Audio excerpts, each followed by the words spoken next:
i7 ગુજરાતનો અવાજ। નમસ્કાર દર્શક મિત્રો, i7 ન્યૂઝ ગુજરાતીની સાથે હું છું આપની સાથે પાયલ બામભણિયા। તો જોઈએ આજના મહત્વના સમાચાર।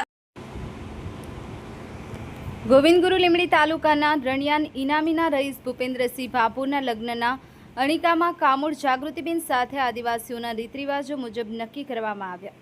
મળતી માહિતી મુજબ દાહોદ જિલ્લાના ગોવિંદગુરુ લીંબડી તાલુકાના રણિયાર ઇનામીના રઈસ ભૂપેન્દ્રસિંહ ભાભોના લગ્નના અણીકામાં કામોડ જાગૃતિબેન સાથે તારીખ 1/5/2026ના રોજ આદિવાસી સમાજના આગેવાનો દ્વારા બંને પક્ષો મળી અને નક્કી કરવામાં આવ્યા હતા, જેમાં પૂર્વ ડીઆઈજી બીડી વાઘેલા અને પૂર્વ કાર્યપાલક ઇજનેર શ્રી કલ્પેશભાઈ પારગીની અને અનેક અધિકારીઓ જોડાયા હતા।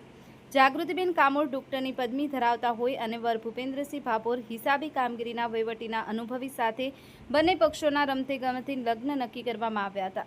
આદિવાસીઓના રીત રિવાજો મુજબ બે ઘડુલા સાથે વર પક્ષેથી કન્યા પક્ષની વાના વાઇજના હળદરના ગાંઠિયા કન્યા પક્ષને આપતા જોવા મળ્યા હતા। Bureau chief Kalubhai Damor, i7 news Gujarati, Dahod.